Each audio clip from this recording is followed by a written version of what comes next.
Steven, can you hear me? Yeah, Can you do me a favor? We've been having some problems with the people on Zoom being too quiet. Can you just talk a little bit to make sure we have the volume under control? sure. What would you like me to say? That's perfect. Okay, good. That's good volume. Thank you. Sure. Okay.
Good evening. We're just waiting for one more person to either get onto Zoom or show up in person. We have one more showing up in person, and then we'll start. Sorry, we're going to be a couple minutes late, maybe.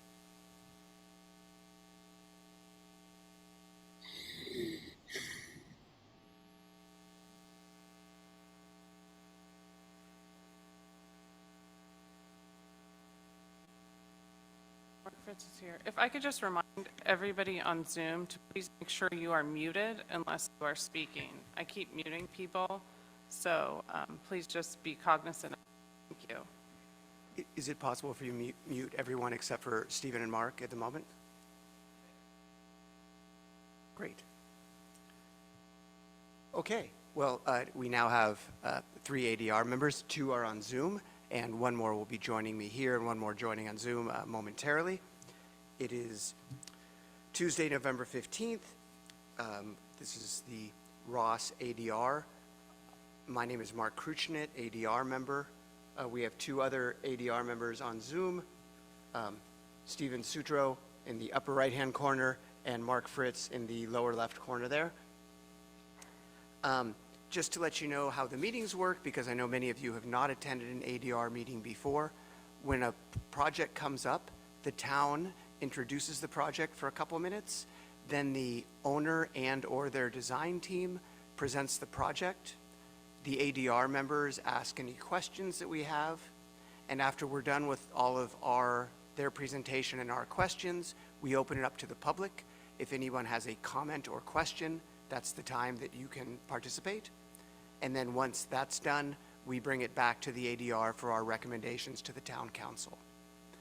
And prior to any of the planning applications, the first thing we always do in all meetings in Ross, in California, is we have open time for public comments. If anyone in the audience wants to comment on something not on the agenda, you have up to 3 minutes to do so. Okay, we usually don't get any takers for that, but I offer it up every time.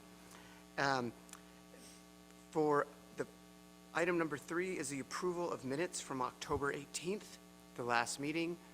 I read through them and they seem fine to me. Did anyone else read through those? Did they seem fine to you? Okay, so those are approved. Only one thing, Rebecca, I realize my last name is ridiculously difficult to spell, and it was good in like 8 different places, but for some reason in that first sentence it was butchered. Thank you. In the calling it to order. Noted. Okay. Apology. No problem. And the first item is 78 Shady Lane, and because I am very close to the property, I am recused from this, so Joey will take over for this one applicant. Mark, I'm also recused from this particular application, so I don't know if we need to wait until we get the other ADR member. Laura is here. Oh, Laura's here. Oh, great. Okay, I didn't see her join. Sorry. Right, Laura? Can you just say hello? Yes, I'm here. Yeah. Hi. Okay, proceed.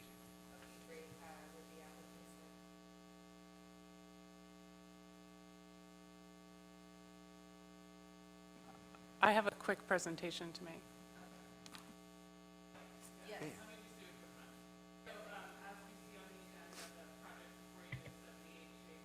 Is 78 Shady Lane.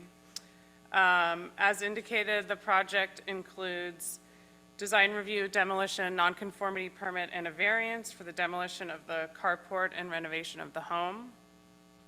This is the 3rd time that the project has been at ADR.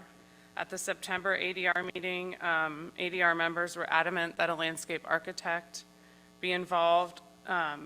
I'm showing you here the landscape plan that has been submitted by a licensed landscape architect. The plan adds about 65-gallon bay laurels around the perimeter of the lot with western redbud and elk blue rush for accents, with drip irrigation to the fence line hedges. At the September meeting, just as a reminder, the ADR members were okay with the additions and the location of the garage, given the size of the lots in the neighborhood. Additionally, ADR members indicated that the bulk and mass of the additions are contextually appropriate. In addition to the landscape changes, the plans include revisions to the front porch. So I'd just like to point that out to everybody. The applicant has reduced the size of the front porch and removed the French doors that entered the living room and replaced the doors with a window. The living room window on the Shady Lane side of the home is a bit larger. The small entry door remains, and a 27-square-foot mudroom has been added. With the addition of the 27 square feet, the proposed floor area is less than the existing and therefore still conforms to that nonconformity permit being applied for. Staff has received emails from the adjacent neighbor at One Locust, Cheryl Unterman. She is concerned about the application, the nonconformity permit, the way porches are measured, and the definition of landings. Staff has emailed her, met with her, and had phone conversations with Ms. Unterman regarding her questions and concerns. Additionally, I received an email from Peter and Janet Redfield. They are concerned with the size of the plantings proposed. Tonight, I am asking ADR to discuss the merits of the project and provide a formal recommendation to the town council regarding the design review criteria and standards in the Ross Municipal Code. Thank you. Thanks, Rebecca. Does the applicant have anything to say or any additional presentation? If you're, Tatiana, you are muted. And please raise your hand if you'd like to say. And could raise your hand. Okay, good. Like that. Yeah, I'm Tatiana Mironova. I'm the owner and the applicant. And I do have two architects here to help me with the project. And as Rebecca mentioned, on the last design review, the major concern was the landscape plan. And I was asked to provide the landscape plan by a licensed landscape architect, which I did. And my landscape architect is here, and he will present his plan. This is what we want to start with. And I also have Will Jones, and he can speak on the addition and the garage and any other questions. So, Will, would you like to get going first? So maybe you could start and let us know, give us a proposal or give us a presentation of the landscape plan that you have designed. Yeah, can we bring the landscape plan up that we just saw? And I'll walk the everyone around the design. Would that be good, Titania? Is that good? Yes, that would be good. Thank you so much, Robin. Sure thing. Okay, yeah. Okay, can we zoom in on that? That's it. Okay. So that's perfect right there. So what we wanted to do is use a screen, and I have seen this very successful screen, a laurel hedge. They are available in nurseries at about 5 gallon. And what's fantastic about the 5 gallon size is that's what they come in generally, and they grow pretty darn quick. This can be up to 10 or 12 feet within a couple years. A 5 gallon adapts to the environment much better. They're kind of in a tight space. So we've decided to really screen, the driveway through the proposed garage and the additional building in the back corner, screen all that. It's a very successful evergreen hedge. Does really well for the Ross climate area, and very confident that'll be good. And then, looking at it too, I wanted to add some accents to the front, which is the native Western redbud.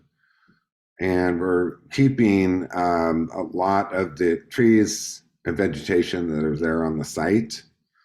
And we'll have some accents and some fill-in meadow where we need to. I have that in the plant legend. And the plants are non-invasive. Also, a great thing is they're very drought tolerant and water conserving. So that's something we wanted to be environmentally aware. Anyway, and then I have pictures of the plant materials. At the top shows the kind of a mature laurel hedge. Below it is the Western redbud. Below that is the juncus, the native elk blue juncus, for some accents to give some texture at the very back. Anyway, so we can see the screen, this laurel hedge goes all the way from the driveway to the back, through the back, and then on the other side about halfway. So that's what we'd like to do. And we're also going to have a weather smart controller to address, to irrigate the new plantings with the drip system.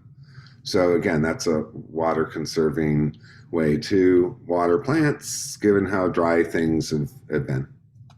So any questions about the landscape materials or layout? How tall do you think an English laurel is in a 5 gallon size? Did you say? Well, it's not the English laurel, it's the Saratoga laurel. Oh, But excuse me. a 5 gallon will be about 3 feet, but it's going to really adapt and shoot right up. It's a very successful type of hedging. It grows very quickly. I would say in 2 years, that'll be 8 to 10 feet. And, you know, we don't want a fire hazard on our hands, so maybe the hedges could be kept at and agreed on upon height, 8 feet, 10 feet. I'm not sure how that could be weighed in, but that could be stipulated where it should be maintained. And again, we don't want a fire hazard. We don't want 20-foot. It could probably, with a chance, grow to 20 feet, but it's a hedge, and it's a screen hedge to soften, you know, the architecture proposed. So I think, you know, 10 or 12 feet would work really nicely. I have a question. Are you proposing any sort of deer fence or any way to keep these plants from being eaten by deer on the perimeter? That's a good point. If deer roam around, we could definitely add like a wood wire fence to help protect the plants. Once they get bigger, I'm not sure the deer are going to eat this, but they do like plants when they first go in. As you know, even deer-proof plants, the deer love it. I've seen deer eat everything when it first Right now, goes in. there's no fence on the property. There's no fence around the perimeter. Yeah, I would, you know, maybe we would do it just a simple wood and grid wire fence to keep those deers out. A reasonable height would be 6 feet. That could be under consideration. You can also, can I just add, you can also add protective, like a temporary fence around them as they grow. Exactly. Okay. But I also, I wanted to, I don't know what species are hedges, but we've had them 2+ years and they're growing very slowly. So maybe you have selected a species that's a fast grower, but. It's a rocket ship. I love this Saratoga laurel. It just does fantastic. But yeah, I think the wood wire fence would be something that's relatively handsome, but very easily removed and installed. You do it with 4-foot posts, grid wire. You put a top on it, just structure it, and you know it's not a massive fence. So it would be sort of protecting these plants as they grow to more maturity.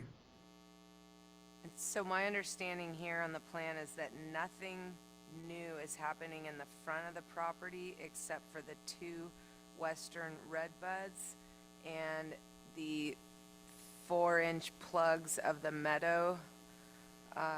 And that's way back behind the house. In front, really, all you're going to see is the western red buds and then the hedge behind on the sides. 2 15-gallon, one Yeah. on either side of the property. Yeah, there's a lot of trees there already, so we don't want to overplant it. Okay. Do any other ADR members have any questions of the applicant? Just a quick question. So it's basically either driveway or mulch is the 2 materials on the ground, right? Yeah, driver or mulch, and then we thought it would be a good idea to establish a blue granite meadow in back for the use of dogs, cats, you know, whatever. You can walk on it, very drought tolerant.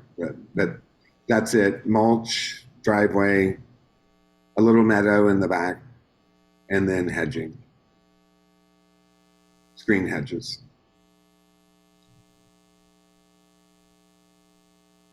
Any other questions?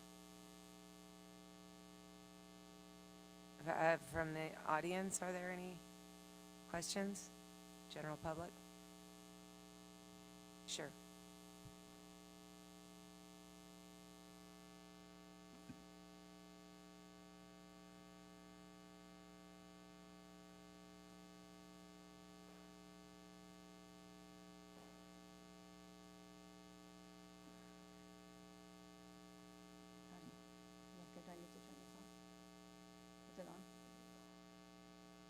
I speak quiet. Can you hear me?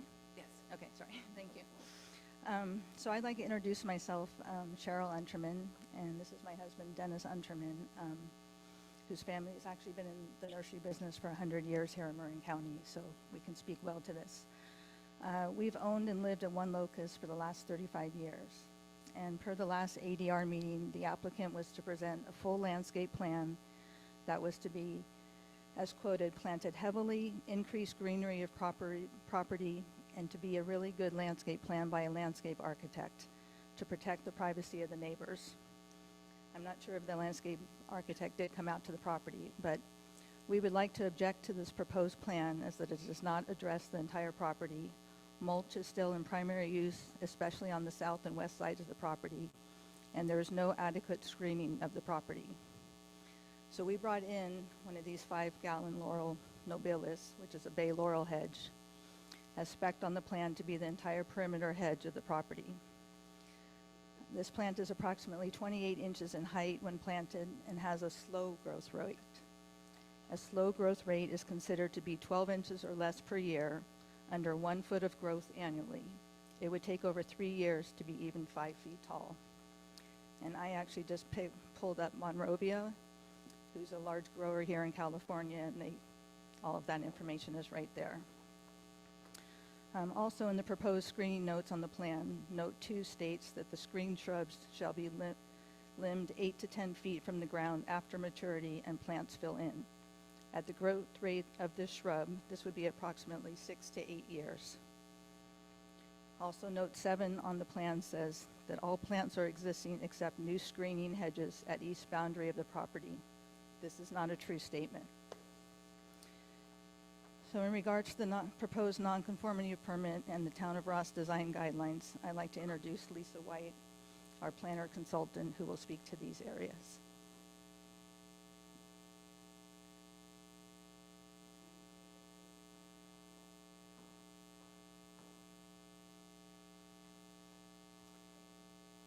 Good evening. Just to remind everyone, each speaker may only have 3 minutes. Correct. I will talk quickly. Can you hear me? Yes. Okay. Talking about the garage, the new garage is going to be constructed 3 feet closer to the rear property line and 16 feet closer to the side property line than the existing carport that's going to be demolished. The reason given by the architect at the September 20th meeting for pushing structures closer to the property lines was to create an oasis for their backyard. But the purpose of adequate setbacks is to create somewhat of an oasis for everyone. It's to not have bulk and to have some open space between properties. And it's really the size of the proposed structures that the applicant is proposing that is preventing her from having a center oasis, and it should not be at the expense of the neighbors. The proposed garage placed in the general location of the existing carport would still provide room for adequate vehicular turning movements. In fact, the applicant advertises the existing carport for use by potential renters on Airbnb, so the turning movement is clearly workable. There's a diagram and photo in the town's residential design guidelines that uses this property at 78 Locust as an example of where accessory buildings and garages should be placed, and that is behind the house and not visible from the street. By turning the garage 90 degrees and placing it in the location of the existing carport, the design guideline could be met. Specifically, the code states that lot coverage and building footprints are supposed to be minimized, and they're not. And there should be a balanced and harmonious relationship among structures on the site and neighboring properties, and there is not. The next point is that the town's permitting the garage to go forward without FAR and lot coverage variances because it's been interpreted by the staff that they only need a non-conformity permit.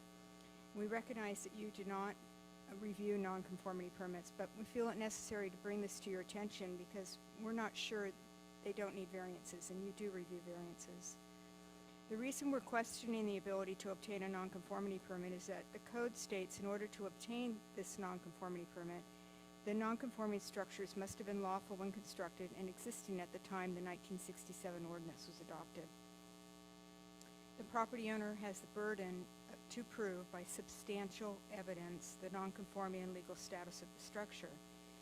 We requested but have not yet received a copy of that substantial evidence that proves the structure existed before '67. Again, the property owner has that burden to provide it. Substantial evidence is not a homeowner's assumption of when a structure was built.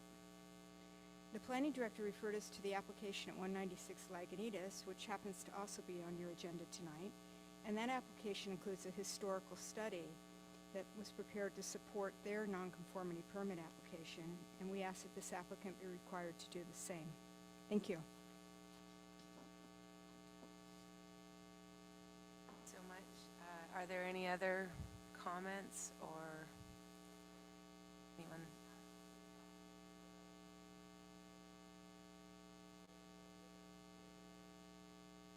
Are you able to pull that up, Rebecca?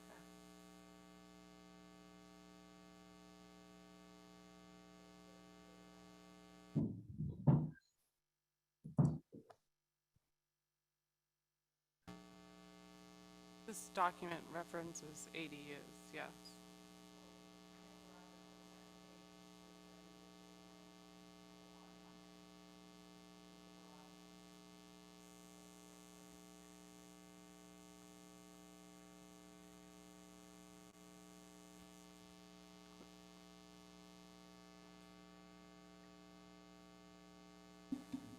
Which,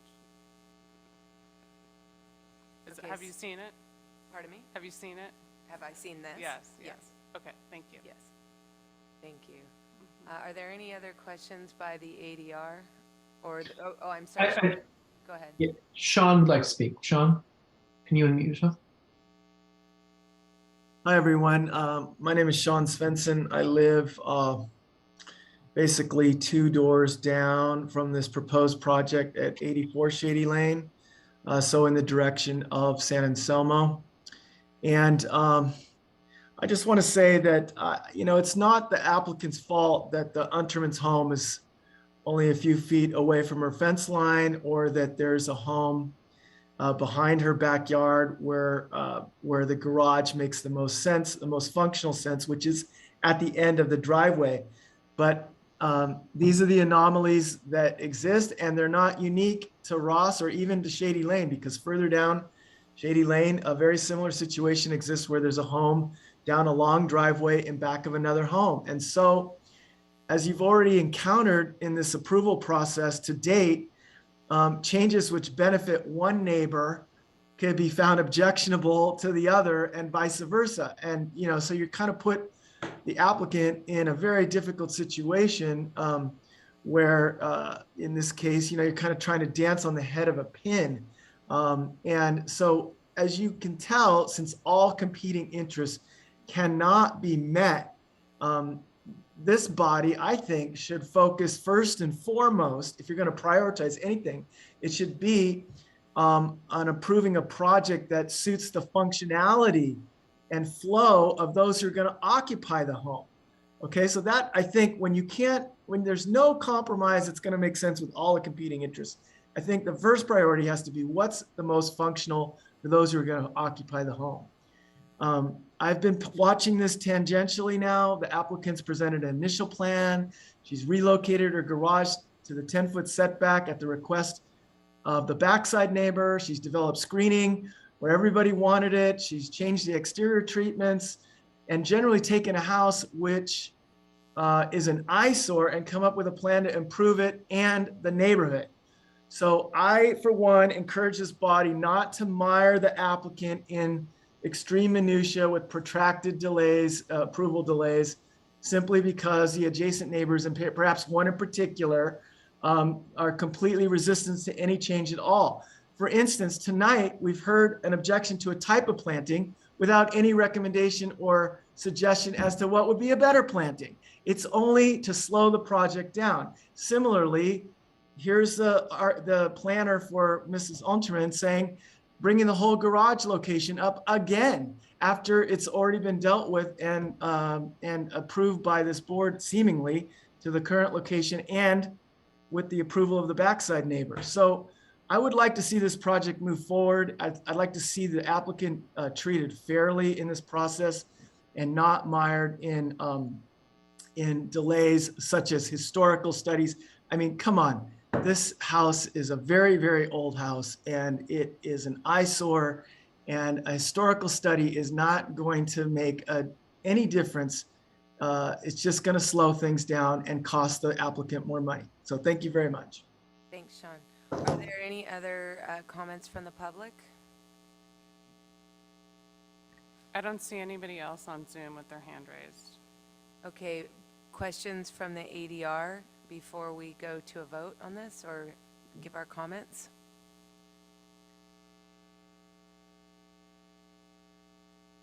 Who would like to go first on recommendations? I can go first. Okay. I know this is a, sensitive subject for the neighbors, but it feels like we've already kind of moved forward with the design changes to the house and the garage location. And I think we had really asked them to come back to look at the planting in a little more detail. So at this point, I feel like they've provided the information necessary, and I would be supportive of this project. Thanks. I'll go second. I also did not intend to review the architectural changes in the garage location. I think we decided at the last meeting that would stand, and all we asked for from the applicant was a completed landscape design by a licensed landscape architect, and that you have done. However, I really do not think it is sufficient. I think that 5-gallon laurels are never going to grow there. It's going to be 10 years before that's a hedge at 4 foot on center. I don't know what you did with that plant, but if anyone actually saw the plan, I can bring it over here. I consulted 2 landscape architects in the neighborhood who said that those should be 24-inch boxes, and that should be all around the property in addition to a fixed deer fence, not just a temporary, netting that doesn't work. The whole purpose of this landscape plan is to provide extensive screening for these neighbors, particularly the back neighbor who has been so gracious to say, okay, you can have the garage there, but would you please screen it for us? So 5-gallon at 4 foot center, not gonna cut it. Also on the side that borders the Untermans, why does that hedge not come all the way to the front property line? Why does it stop there? I think basically this should be a giant U of laurels, big ones, and a deer fence, and more than just 2 new 15-gallon redbud trees. This needs to be a really good, complete, beautiful landscape plan in order to basically hide the overdevelopment of this lot. So that's my humble opinion. Stephen?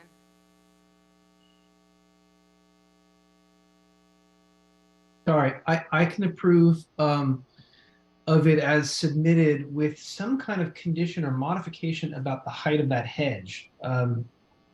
If it's 24 inches when planted or something like that, it sounds like it's going to take a long time. So if we can just let it move forward, but say that it be 5 feet tall when it's planted, or I don't know plants very well. So if someone could make a recommendation for. Well, I'm just going to jump in here. I think we can get 15-gallon, which should be a lot bigger than a 5-gallon. I think we can source that.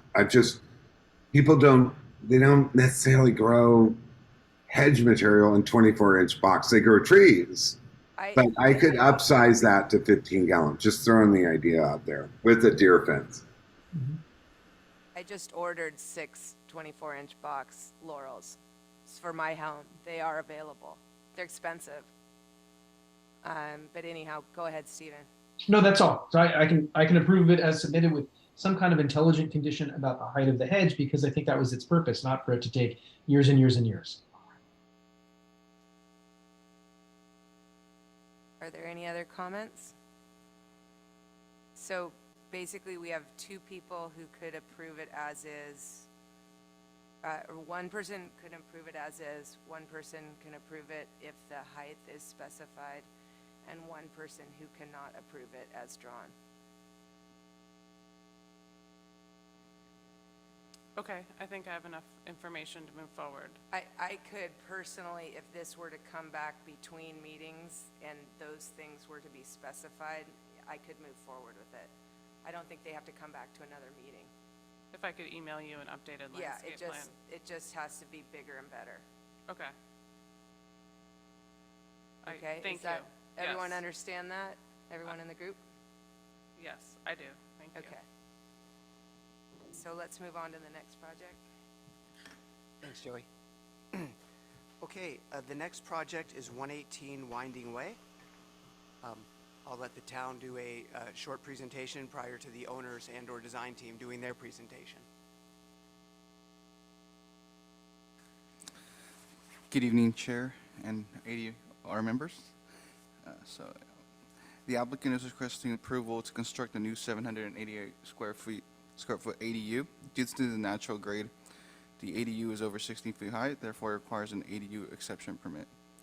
The proposed ADU will be connected to the main house by a porch and will match the existing house, stained shingles with white trim and stone wall. The project also proposes a new 250 square foot patio with a trellis, as well as some exterior work on the main house, including a skylight above the stairs, replacing a pair of French doors with single door on the south elevation and adding a small window on the east elevation.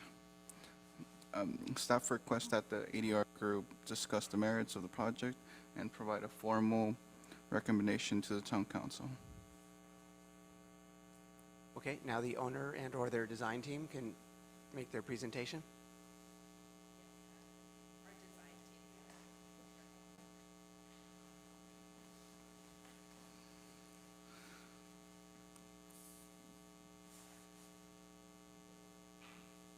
Good evening.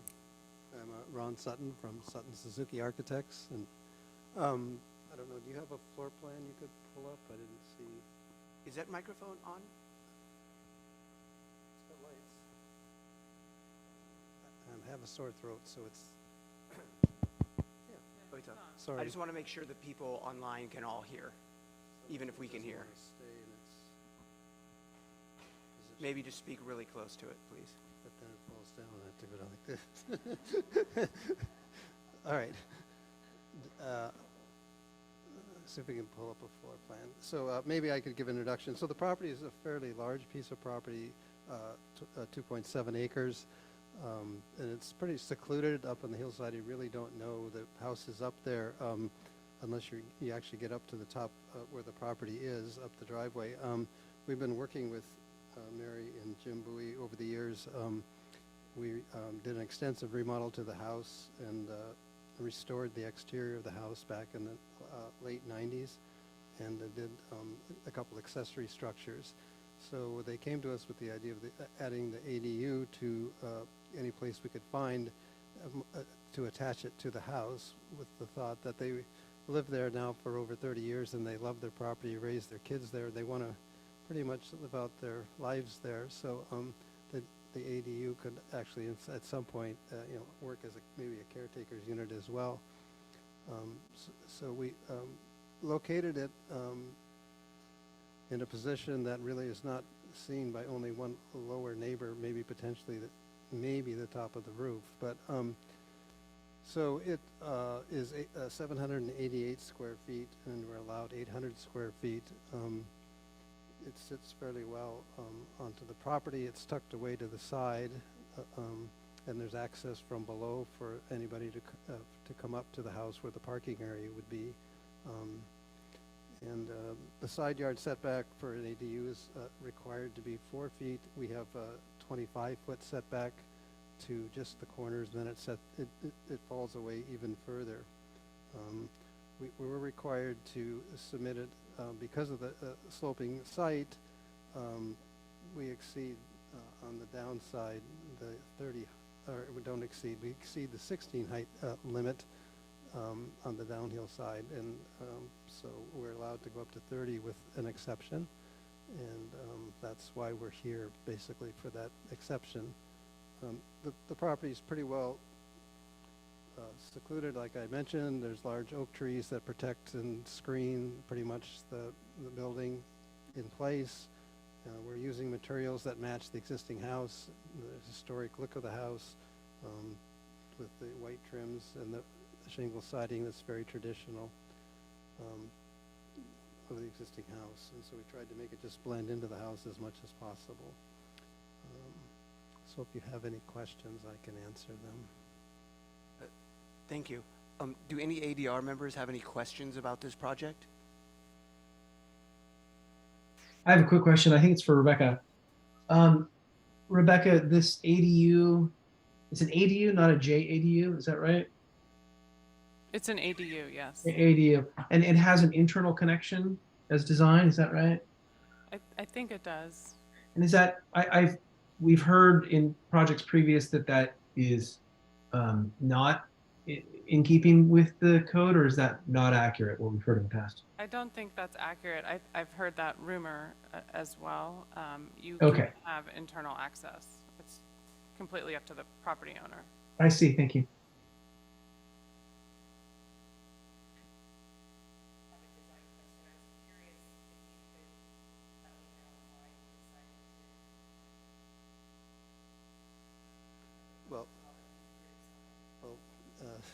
That has to do with the Ross Planning Code. We're already at 30 feet. So if you're going to put a peak roof on it, we'd be at 40, 45 feet. So we would then be exceeding the required, the limited 30-foot height. Could someone repeat that question? That was very difficult to hear on Zoom. I'm sorry, who asked that question? Oh my gosh, sorry. I was just asking why the flat roof and why it did not have a peaked roof, and you very correctly pointed out that it was already at the 30-foot off of grade height limit in order to keep it the floor level at the same That's correct. level, yes. Yeah, and also, Thanks, John. also the roofs tended to, as it got higher, there was some from the master bedroom would have blocked some of the view. Okay. That was secondary, but yeah. Got it, thanks. Any other questions? Okay. Well, thank you. I'm going to open it up to the public now. If anyone has any comments or concerns on this project, now is your time to share them. Okay, I'll bring it back. I don't see anybody. I will bring it back to the ADR for comments. Who went first last time? Stephen, would you like to go first on this project? Sure, I'd be happy to. I think it's very sympathetically designed, given the site and the form of the house. I should have asked one more question, perhaps. And I think there's a high degree of compatibility with the window design on the ADU compared to the existing house, which I like. There are several new larger panes of glass, and I'm trying to understand from the elevation where those are. So maybe you can explain that quickly to us if anyone else, or does everyone know where they are and you're comfortable with it? Like Mark? Back to the microphone to answer that question, please. Sorry. Well, I think you're talking about the music room. Maybe you can show us DR7, or the east elevation, and then show us kind of in the floor plan how that relates to the site. Yeah, the doors that I believe you're speaking about are in this elevation. Yes.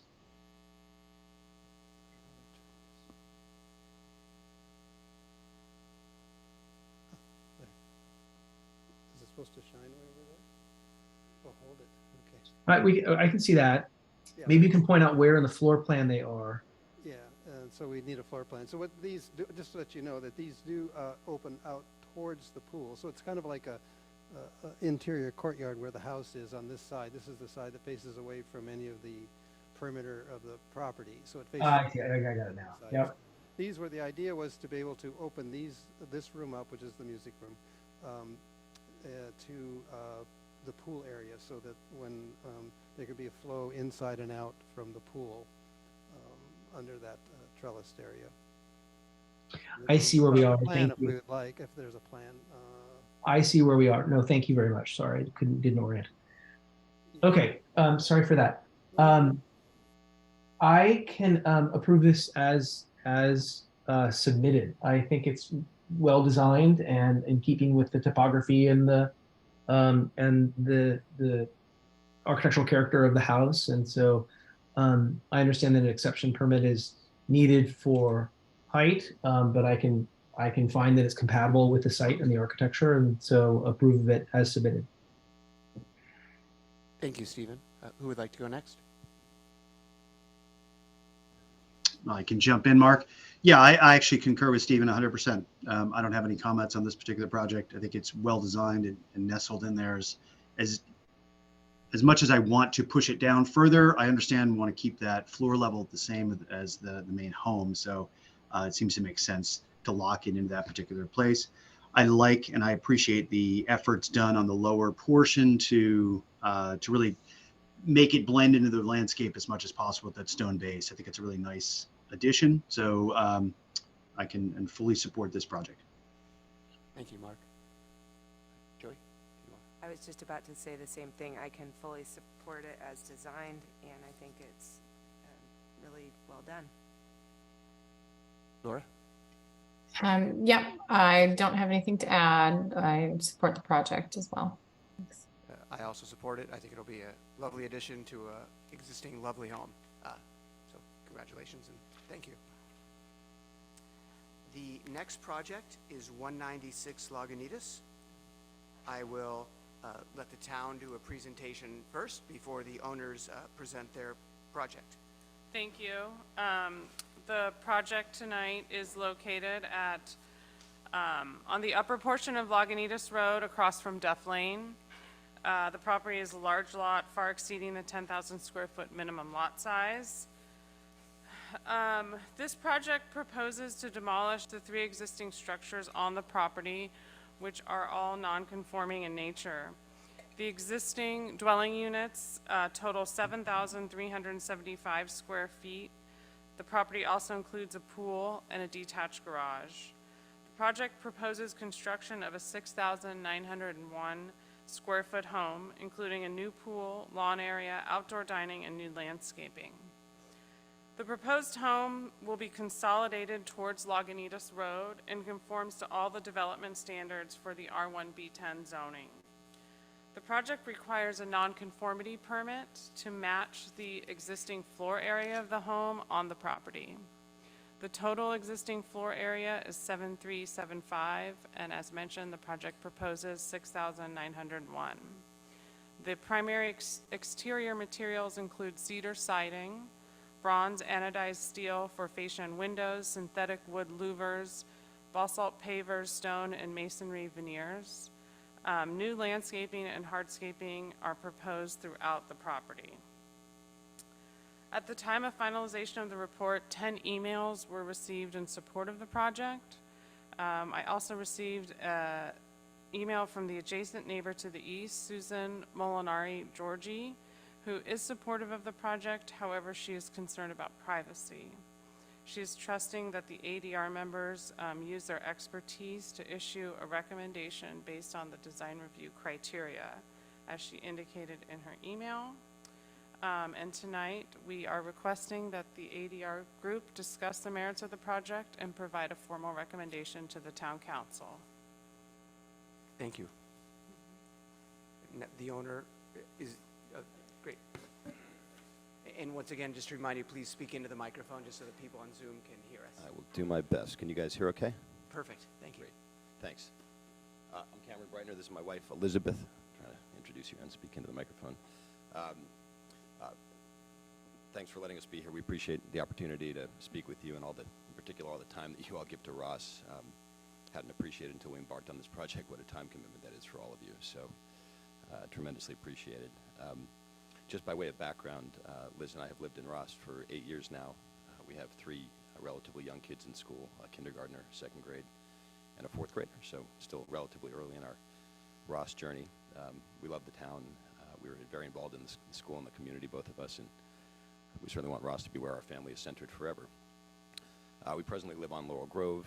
We've been hoping to move closer to the school in Phoenix Lake for some number of years now. We looked at a lot of properties and ultimately fell in love with this one. We've been working with Sean Bailey, who's on Zoom, so he can drive the slides here, as well as Dustin Moore, who's here in person. We think it's been a great team. We've been very excited to work with them to develop our dream home on this property.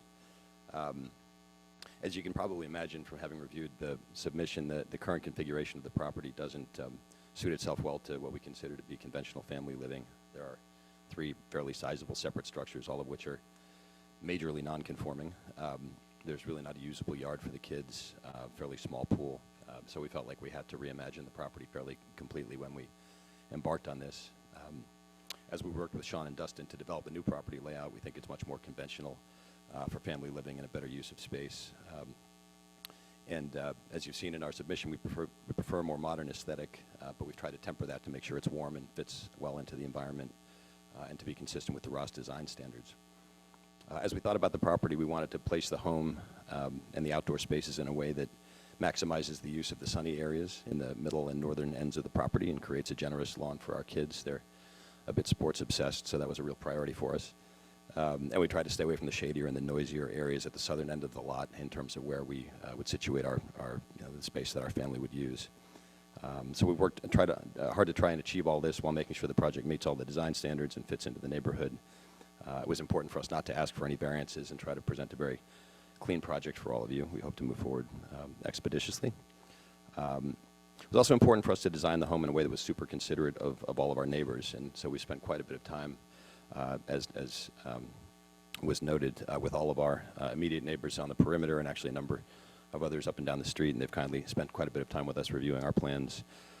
As Rebecca noted, each of our 6 perimeter neighbors has sent in a letter on behalf of our project.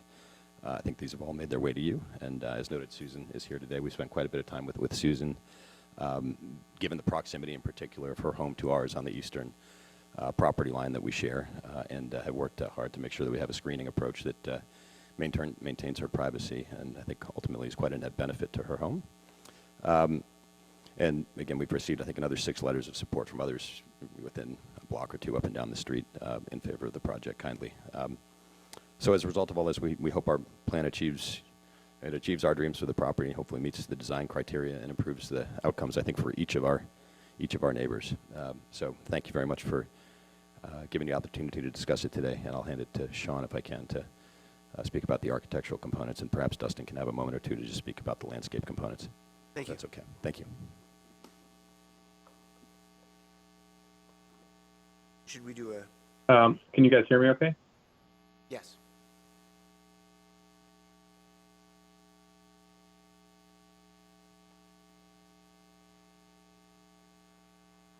Are you guys able to hear me? Yes. Okay, great. Thank you. All right. Thank you, Cameron. I'm Sean Bailey. I'm the project architect. Are you able to see the screen? No, Rebecca, can he screen share? It says host disabled. I just made you screen share. co-host. So Okay, great. Thank you very much.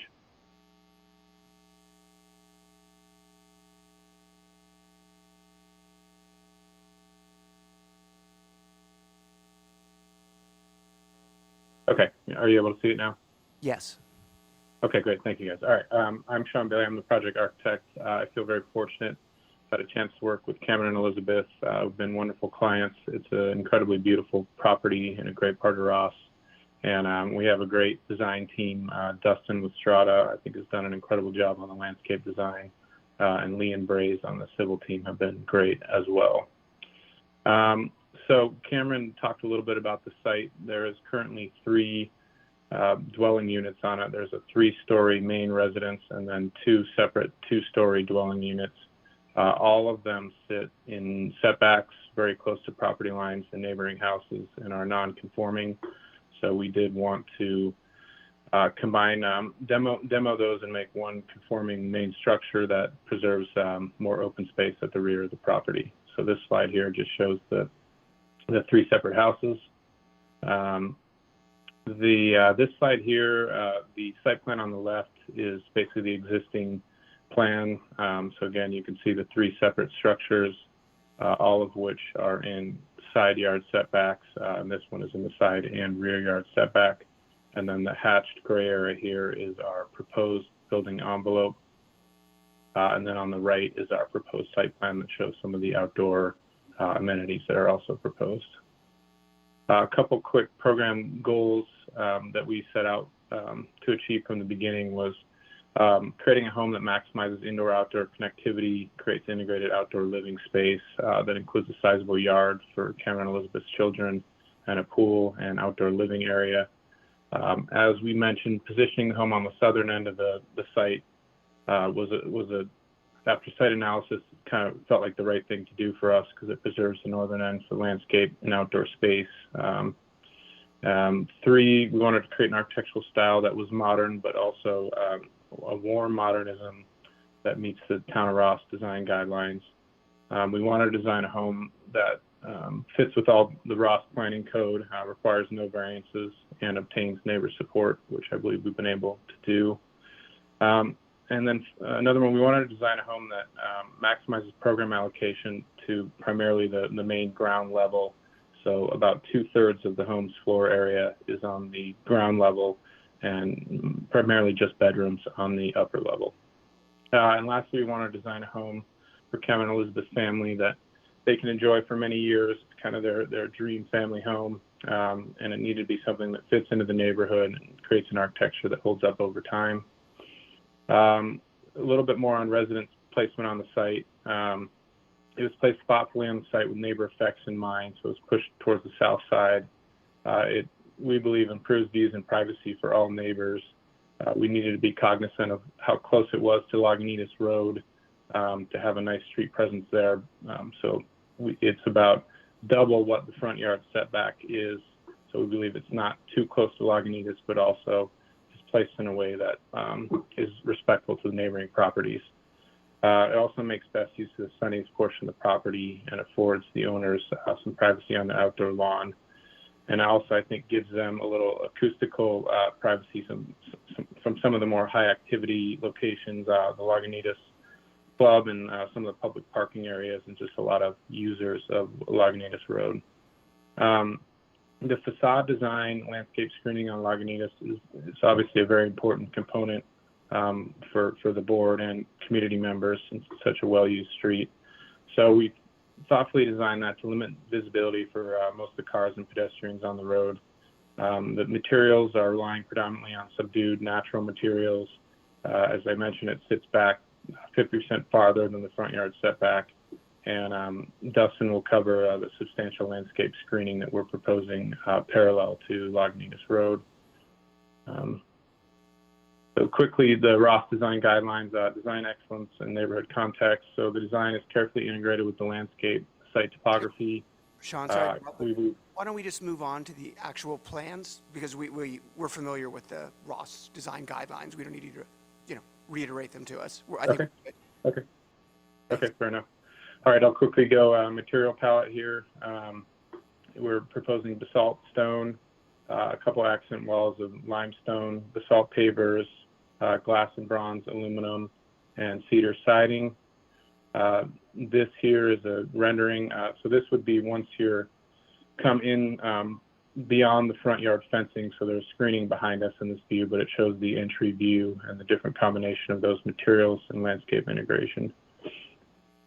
This slide here, we put together, we looked at the house on the northern side of Lagunitas and the immediate neighborhood, and using Marin County mapping, tried to show that we're basically right kind of on the average of setback from Lagunitas Road. This is a section that shows, just of note here, there is almost 24 feet of public right-of-way between Lagunitas Road and our property line. So the building envelope is actually 67 feet average back from Lagunitas Road, and then this shows the landscape screening that I talked about already. And with that, I will let Dustin, landscape architect, cover a little bit on the landscape architecture. Hi, my name is Dustin Moore with Strata Landscape Architecture. And so the way we approached the screening on the frontage of the home is to layer it with Laurus nobilis. It's a Grecian laurel with olive trees behind it. We have an olive tree right at the vehicular gate to also create a little bit more mass.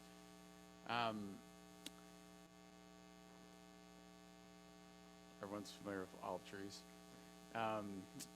And on the side property lines, we have a few different shrubs. On the western side, we're using English laurel, mainly because we have very large trees off-site that are going to shade out that property line. It's probably the best shrub for a shaded line. On the western side, facing the garage, we're using Laurus nobilis, mainly because it will get taller faster. It uses a lot less water. It'll handle the full sun that's in that element. And then on the upper eastern side of the property line, we're using Pittosporum tenuifolia, mainly because it'll get tall quickly and it doesn't take up a lot of space, so we can gain a little bit of breathing room around the shade structure. On the back line, we're also using a few different trees. We've been a little bit cautious to add, including luma, olives, and vahoa. And we've been cautious not to use too many trees on that back line because we don't want to affect our neighbors' views. They have views to the south, to the hillside. I met with them about a month and a half ago to look at those views and make sure that we're not going to block them. A few other elements, as we met with the neighbors, they're a little bit, our northern neighbors worried about drainage. Currently, all of our drainage is piped onto their site. We're going to eliminate that, store all of our storm drainage on our site, and repair that problem. Let's see. And I also wanted to address the issue of plant sizes, 5, 15, and 24-inch box. 24-inch box will go in much taller. We see a sweet spot with 15-gallon, mainly because about 18 months in, the 15 gallons will outperform the 24s. I don't know it's not an exact science, but we believe it has to do with the plants being a little bit more root bound when they're bigger. I have a project in Sonoma on Carriger that the 15-gallon plants have been in for a year, and they've already outpaced the 24-inch box. And my client's a little bit upset because he paid to block a view that isn't blocked yet, and the other ones are much larger. That's my 2 cents about the sizes. And I also want to reiterate that I don't think I've ever had a client that was so adamant about making sure that their neighbors are happy before we go into a hearing. So I got to congratulate them for that. That's all I have. Thank you.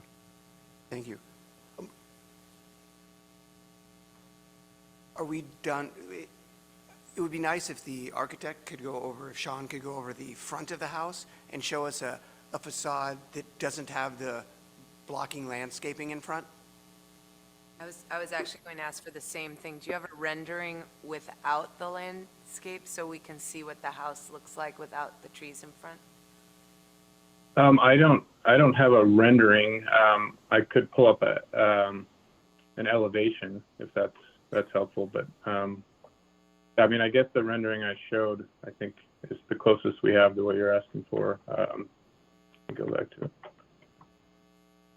That one. Sheet A 3.0 has the front elevations, and they are, rendered to some degree. If you want, yeah, these sheets. Is that what you were looking for, Joey? Like this guy here? Yes. Yeah.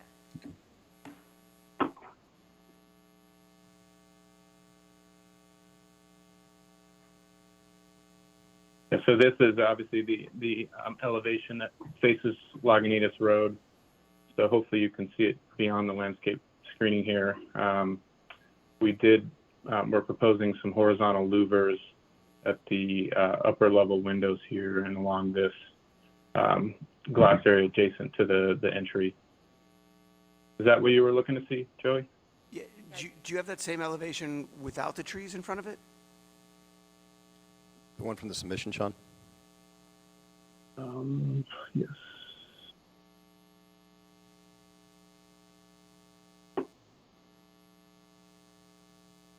I would love you just to explain each element of that elevation without the trees there.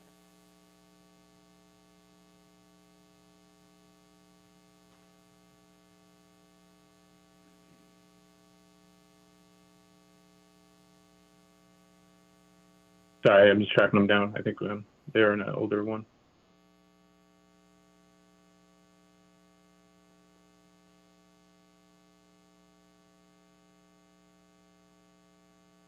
Can you guys see that one?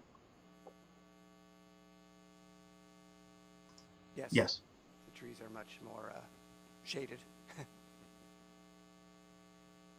So each element, I'm just going from left to right. Got it.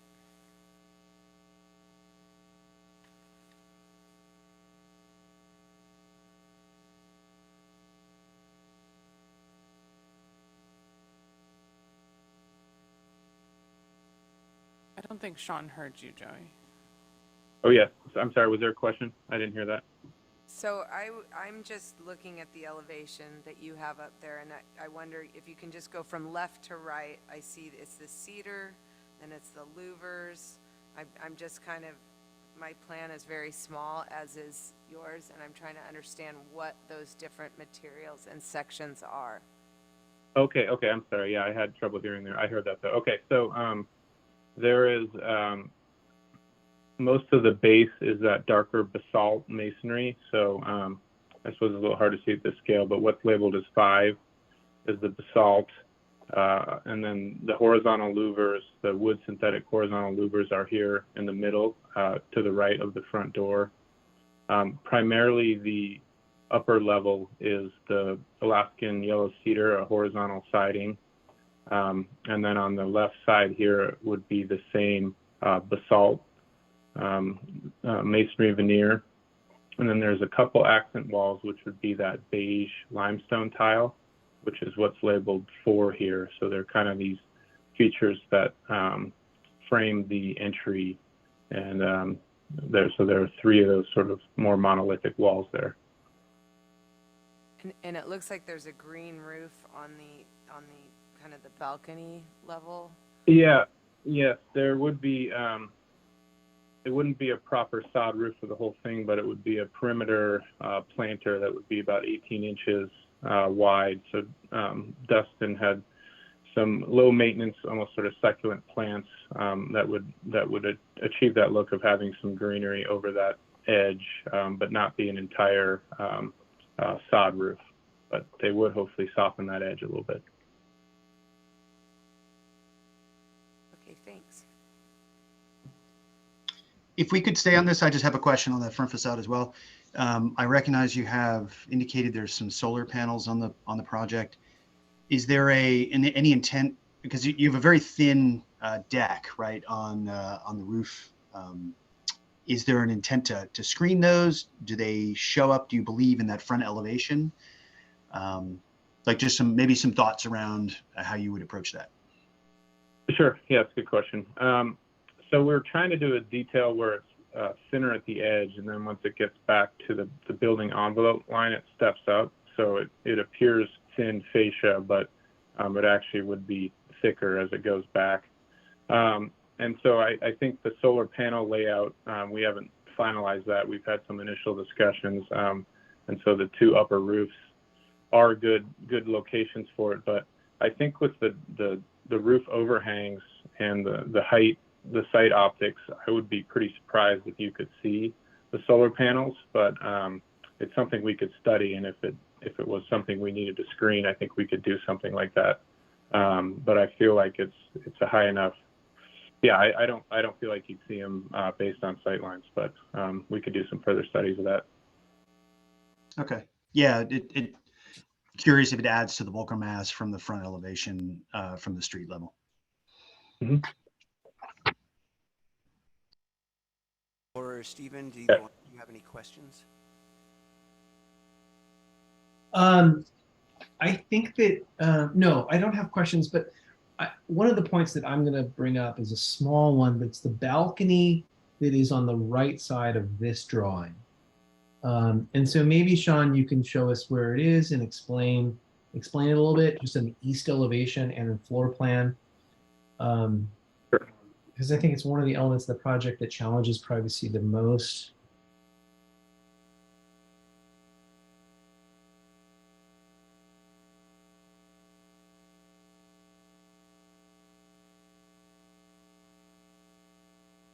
So this the upper level floor plan, obviously.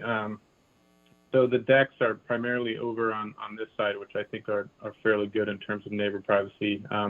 this deck here off bedroom 2, I think that's one you were inquiring about, right, Stephen? That's right, Sean. That's right. So I think, yeah, this deck, it's small. It's just this bedroom. And so I think Cameron and Elizabeth would say it's not one that's likely to get much use at all. It does have the planter in front of it, and this is the area that's quite a bit set back from the property line. You can see this is the side yard setback, so it's over 30 feet back, and it's quite small. But yeah, I think these decks would be the ones that get more use. So yeah, that's as best I can explain it, I guess. Great, thanks.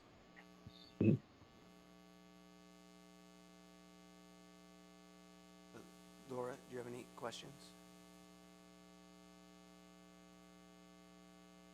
No, I don't think so. Okay. Joey, do you have any more before I open it up? Could you just let me know how far away from the back property line those rear decks are? The one that's off of the primary bedroom and the one that's off of bedroom number 3?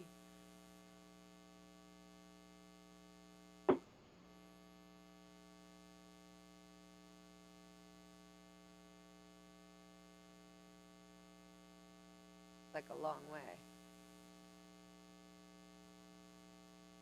All right. So this dimension, 107 feet 1 inch, is to the outer edge of that, and then the deck is inset from there. So there's a planter. So it's, I would guess, around 110 feet. So they're quite a bit set back from the rear. Is that, you were asking from the rear yard setback? Yeah, that's fine. I just wanted to see that picture. I have a Sure. very little set of plans, thanks. Actually, I do have one question. If we could look at the east elevation, it seems like a huge increase in windows on that side for location like closer to the easter, the 194 Lagunitas. I mean, I know the main building had windows, but it was like kind of on the other side of the lot. And the building that was tight to that lot line had like 2 tiny windows, so.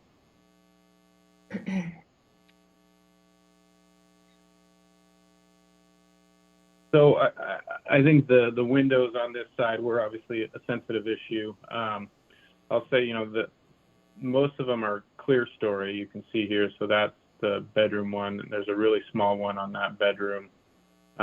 This is a clear story, so the seal of that is 8 feet above finished floor, and that would be the family room, a main living space. So when we met with Susan, we kind of walked her through that. I don't think there's any sight lines out of there.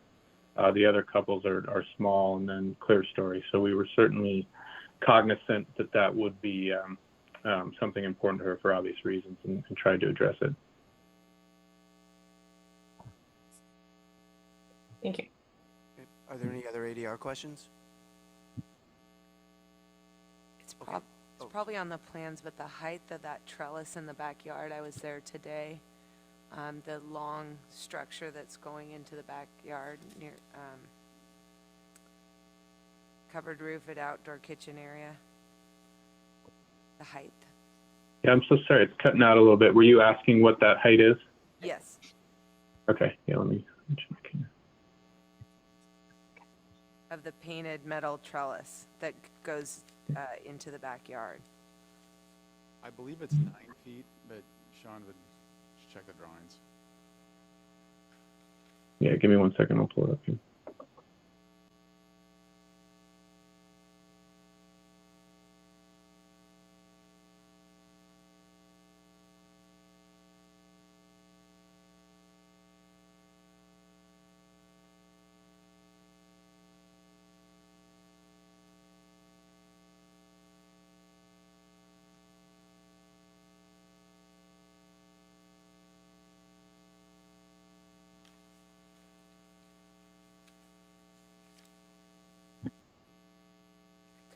So it's 10'8" to the top of it.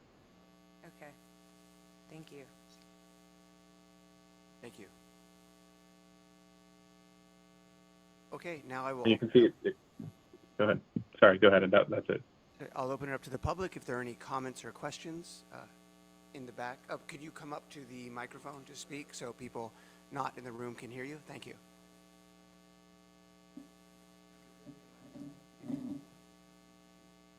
Hello, I'm Dick Schlesman. I'm the northern neighbor on the backside of the creek, adjacent to the Brightners proposal.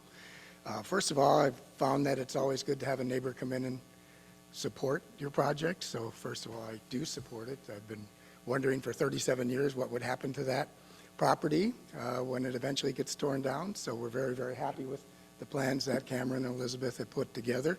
And I think they're very considerate of the neighbors. When I looked at the plans and wrote my note, I was only thinking about the building envelope, which was based on a topological survey. And I had a conversation with Rebecca yesterday and a subsequent conversation with Cameron, whom I've discussed this with before, as well as Dustin.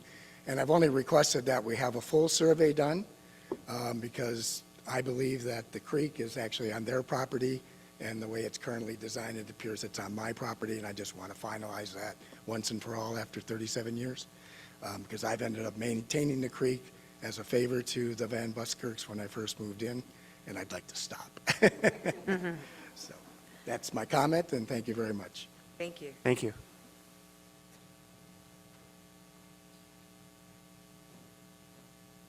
Are there any other questions or comments? Okay. I will then bring it back. Wait. Oh, sorry. I didn't see the hand. I'm sorry. Please come up and.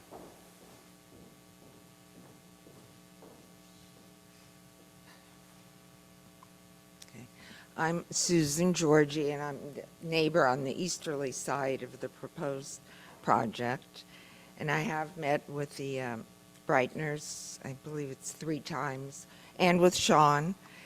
And right now, I have a question, first and foremost, about the height. The elevation is shown by the story poles. And I don't know, are you planning to build as it is shown or lower than what is showing from Lagunitas? Because, okay, because I'm confused about what the actual case is right now.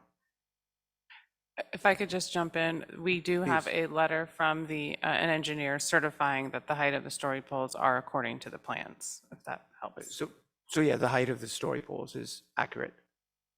Okay, but I've been informed by Cameron that they're planning to build 2 feet lower for the main part of the house and 1 foot lower for the back extension, which is the family room and the informal eating area.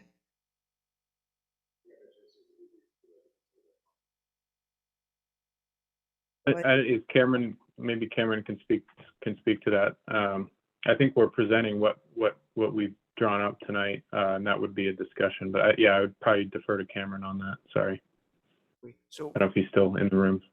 but to answer your question, we're going to give our recommendation based on the current height of the plans and the story poles. And if the owner chooses to make them smaller or shorter afterwards, that's up to the owner, or it could be a condition. But what we are opining on this evening are those exact heights of the story poles and the plans. So the house could be that tall. Correct. Okay. That's what Because we're from the reviewing. rear of my property in the pool area, which is a new pool, I mean, there was a previous one there, but it has been renovated. The new projection from the main house comes out pretty far, and you see it from my pool area. Although I believe there are no windows, it'll be just a blank wall rising from his property. And I will see that. So the lower, the better for me, despite the fact that I've been assured there will be privacy bushes installed. Okay. And deer fence along, as there are different, various fences along the property line right now. Okay. Thank you. And I think we're in agreement that new fences will be installed. Yeah, okay. Okay. That was my main question. Correct. Thank you. And just to clarify for us, on the plans now, there is a new fence on the plans that will be installed that we're about to make a recommendation on. That is correct. Yes, a new fence is proposed. Okay, thank you. Just one picture, Sean.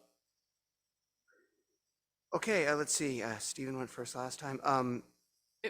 Sean, if you could stop sharing your screen, just so I can check to see if anyone from on Zoom wants to speak. Thank you. Sure. Is there Yeah, anyone I else just did it. on Zoom who has a comment on this project?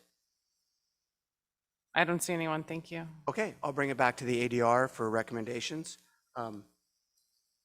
Joey, Mark, Laura, who would like to go first on this one?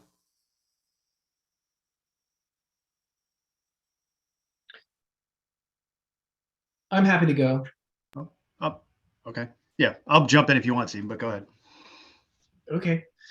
I think it's very well designed, and I think I can approve it almost completely as submitted. I have a little bit of trouble with the balcony on the east. I'd like to know if any of the other ADR members do have trouble with that little small balcony. It's within the buildable area, and so maybe it's fine, but just because that neighbor happens to be so close, and if she doesn't have a problem with it, maybe that's okay. I was looking at the section after you mentioned that, Mark, and the roof section is very thin, and it would be a shame to see solar panels go up. It would also be a shame to see them screen. And so I think it would be nice if the solar panels lay flat, even though that diminishes their productivity, or at least at the minimum that a kind of a prospective study be done before any solar panels be installed. Not that those solar panels are subject to anyone's review, but it would just be really great if they didn't add bulk to or distract from the thin edge of the roof. So I think that was a great comment, Mark.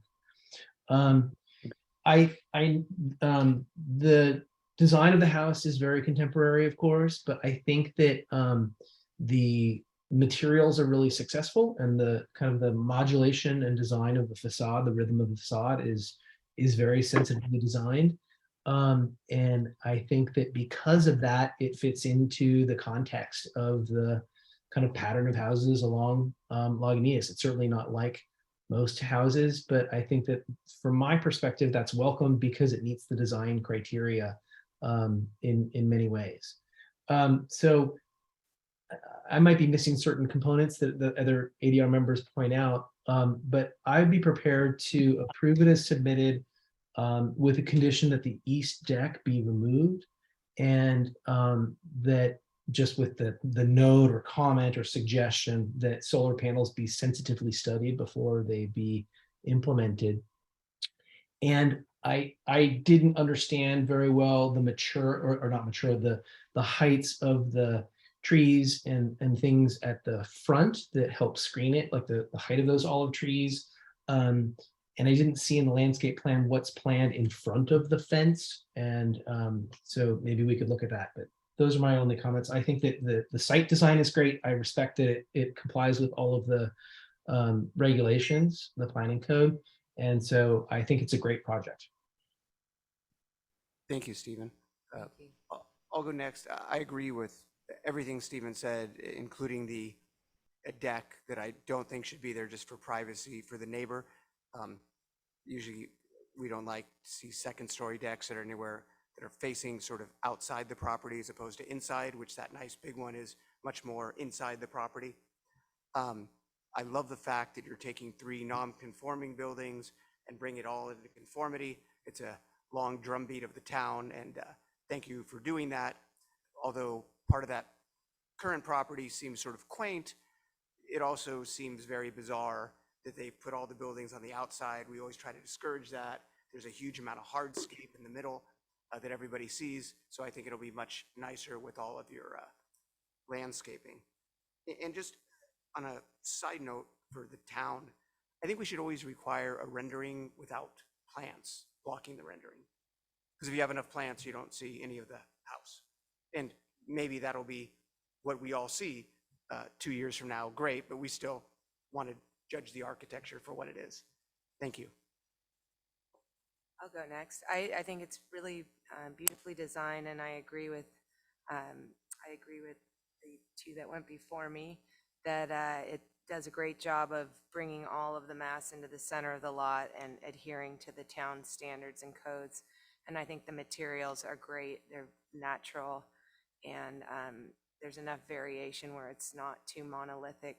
The one thing I always mention when you build a modern home that's more of a box, I don't think that the height guidelines necessarily apply around the perimeter of the box. I always think because you're doing that, you need to lower the whole thing, because you don't have the relief of gables or peaked roofs where you have a lower eave and then it gradually goes up to a peak and goes back down. So my recommendation would be to take the whole thing down 1 foot from each story. You've now got a 14-foot ceiling, I think, and a 12 on the second story. Could easily be a 13-foot ceiling and 11. Those are great heights for homes. Same with the garage. It doesn't sound like on paper the dimension of that trellis is very high, but when I walked the property, it just seemed really high for a garden trellis. It just doesn't have to be that high because it's a shade structure. You don't have things planted over it. I think that could also come down a foot. And I also agree with the others that the east balcony is just not really needed. It looks over their property. So those are my comments. Thanks, Joey. Mark and Laura, who would like to go? I can go. Yeah, I think I agree with a lot of the previous comments, starting with that balcony on the east side. I would think maybe to not have it right next to facing the neighbor, maybe it's either eliminated or facing the street. And it's kind of a question on the glazing on that bedroom as well, is that it seemed like a really large, like floor to ceiling glass facing the neighbor's house that has, pretty tiny windows. So maybe that turns towards the street facade as well to give that neighbor a little bit more privacy. And then I think the 27-foot height, it does feel a little bit tall for a flat roof house, but it is stepped back. It's not in the setback, so kind of neutral on that, I guess. And I think the one other thing is just like, I like the design of the house is great. The materials look really nice in the renderings and the photos. It does feel like a lot of glazing, floor to ceiling glazing. So I would just kind of, especially on the west elevation, I don't remember what the trees situation is, but maybe could consider extending those eaves to reduce the solar impact on the house. But I think those are my only comments. Thanks. Thank you. Mark? Yeah, I can support some of those as well. The deck on the side, I think we generally have as Stephen mentioned, or Mark mentioned, we try to avoid those for privacy reasons. So I would probably eliminate that. I agree with Joey specifically around the overall height of the home. I think I appreciate that it's stepped back for sure, but as Joey mentioned, and we've seen this a number of occasions within Ross in the past couple of years, a modern design tends to max out that eave line, where you look at homes. While I appreciated your diagram with setbacks along Lagunitas, the modern home tends to have that 28, 29-foot eave right at that setback line, where the majority of the homes on Lagunitas are of a more traditional design, where you have a roof that's actually stepping way back. So I would agree with Joey. I think that bringing this thing down at least a foot on each floor, maybe 2 feet overall, would be a significant benefit to the streetscape. So that would be probably the biggest comment. I also agree that trellis in the back, I was surprised to hear the dimension of 10 foot or almost 11 feet, because it felt closer to 13 or 14 back there, which I think is just unnecessary and probably doesn't provide the kind of volume and space that you're really actually looking for when you're out underneath the trellis, right? You kind of want it to feel a little more compressed in lieu of soaring way above you. So I think that could come down at minimum at least a foot, just to avoid that that extra mass along that side yard. Hey, Mark. Yeah, sure. Can I interrupt? I think in section, Joey mentioned some heights, which certain things are higher than others, but I think that predominantly the plate height downstairs is 12'6", and the bedrooms is 10'6". And I think, and Sean can correct us, I think it's lower in the hallway connector, which is cool that there's modulation. And so if one of our recommendations is to approve with a condition or something, we might want to get real specific about the heights. Okay, I can look at that while I pause in section to see if I can find that. Let me just finish a couple of the pieces. And I think that's spot on, Stephen. We want to be very specific.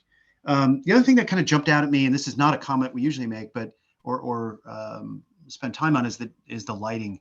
Because this is a modern home with a lot of overhangs, a lot of extended eaves, the trellis in the rear.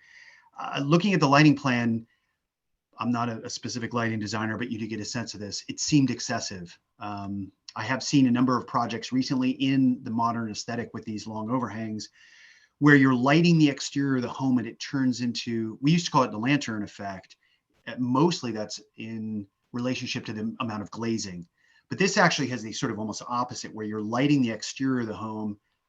I think you should be exceptionally careful of how many of those exterior downlights are included in that plan. We could take a quick look at that, but just at a quick glance, I would say that it's probably excessive. Some of them are up in the upper eaves as well, where you're going to get a lot of light reflection. That tends to be a relatively dark street, and I think given the height of the home, you're gonna end up having quite a light disturbance there. So I would ask you to take a look at that and probably reduce that as much as possible while keeping it safe, obviously, and so you can enjoy your exterior in the evening. Let's see. I think the only other comment was it's unfortunate we're struggling really hard within the town to get additional units, and this is one of these rare projects that does not have an ADU and pulls a unit off market, which is, I think this is has essentially a main home and a secondary unit. It's surprising. That's really just I think we're going to see an ADU come to the corner of the lot soon, Mark. You think so? Okay, there you have it. An ADU to be coming forthcoming. Fair enough. It's a rare occurrence where we don't see an ADU built into the particular project right away. I think those are my comments. Again, I appreciate the material selection. I think the relief on the facade is really nice, and the articulation you have on those specific planes. So we could take a look at the section and see where the comment about bringing this down, we could specifically assign that to. I don't know if Sean, you could bring up that section. That'd be helpful.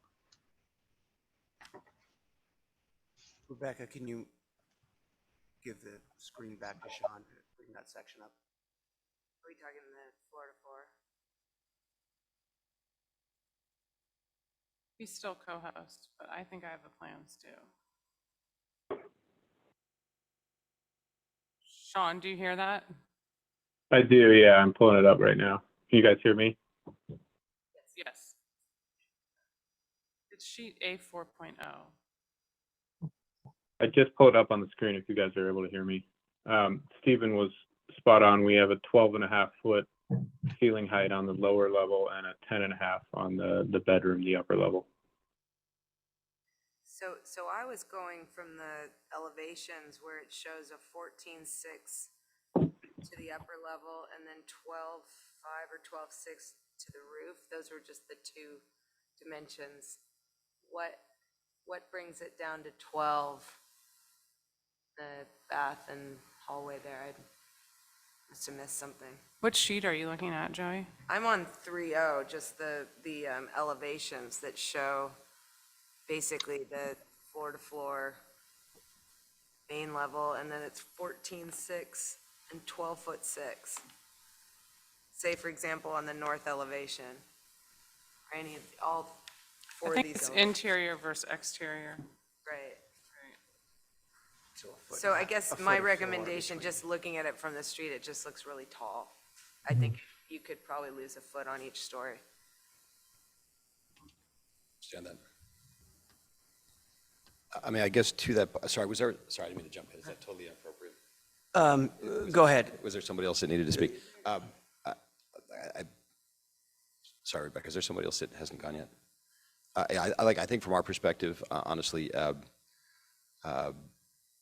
we agree. I mean, that's kind of what Susan was alluding to when we saw it. We sort of felt it would be appropriate to take each of the floors down by a foot. So we have specifically discussed that with Sean, and if, we could secure your, sounds like there's a potential for, I'm not exactly sure how this works, but a unanimous approval if we were to remove a foot from each of the floor plates, if I'm using the right word, and eliminate the east deck. And I think if that's where this is converging, and we'd have your unanimous approval to move forward on that basis, we'd be happy to make those adjustments. And if I was following along as a layman, it sounded like there were a couple of other elements that you would like somebody to perhaps work with us on, like the height of the trellis and the glazing on the west side and so forth. And we'd be happy to take a look at that in finalizing what would move forward, if that would secure your support for today. Okay, great. Thank you. So Mark, I have one. I'm sorry, I have one more that I didn't get to. I apologize. I missed on my note. Stephen brought this up, or I think it was Stephen brought this up on the front landscaping. Could you just quickly talk about what happens on, where that fence line is, what happens on the street side of that fence? Often we miss that, and truthfully, I've seen some shockers. So just what are your thoughts on that? This isn't necessarily a recommendation. I just haven't specifically seen exactly what's going on both sides of that fence. So we actually removed it because it's in the right of way, so it'd be a encroachment permit. And the last time that we put everything in the right of way on our permit drawings, we had a big comment that says you can't do that yet. So the end goal is to have Coffee Berry, a couple different manzanitas, and Lamandra to take up the frontage. So it'll be a really soft California native planting in the front. And that, I appreciate that. Thank you. And the fence itself, or the wall itself, is what material and how high? Sean, do you have that drawing? It's a slat fence with kind of I don't know what you called it, the exact color, but kind of like a anodized bronze. It's supposed to match the window frames. Oh, so it's a bronze. It's a metal fence with a bronze finish. It'll be dark, so it's supposed to recede, and you're really only supposed to read this elevation shows it. You're really only supposed to read the hedge behind it, and because we didn't have any of our plants shown in the frontage, we're showing grass, so natural habitat. The intent is to plant what you described earlier. I'm not going to try to repeat the names of the plants in front of that fence. Correct. Okay, great. And we would encourage that I would encourage that for the town and the council to work with you to do that. So if that helps. And can I address the trellis? So Please. The story poles right now, the finished grade is, I remember, it's 18 to 24 inches lower than what it's going to be in the proposed. That's why it feels so tall. Okay. And with a trellis that large, we have to be really careful with our proportions, because if we come down too much, it's going to feel really low slung and depressing.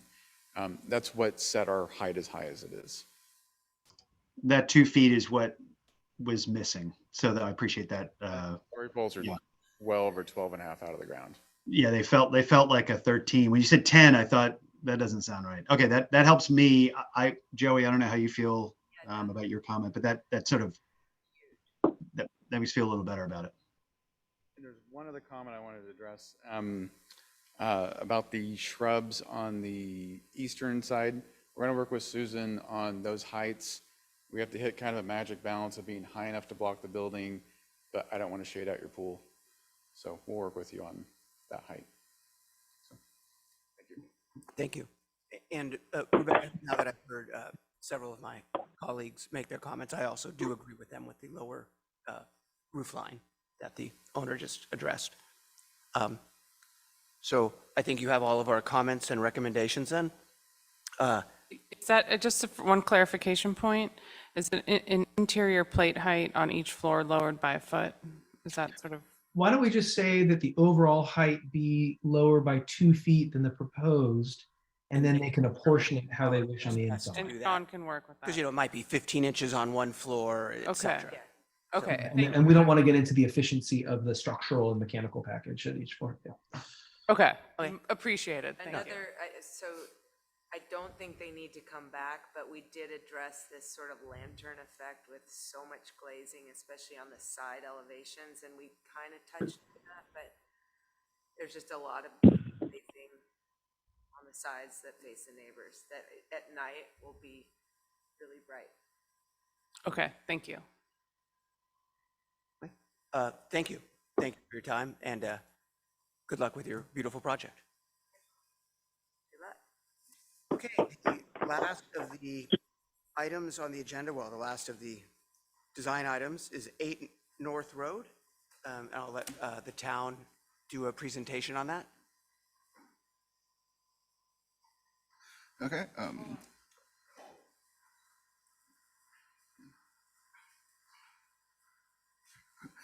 Yes, the applicant requests approval for demolition, design review for an ADU over 16 feet high, and also a nonconformity permit to allow construction with the same floor area as the existing nonconforming area. The project proposes to construct a new 2-car garage with a gavel roof which will connect to the main house by a passageway. The new garage will match the existing home with wood shingle siding and a composite shingle roof.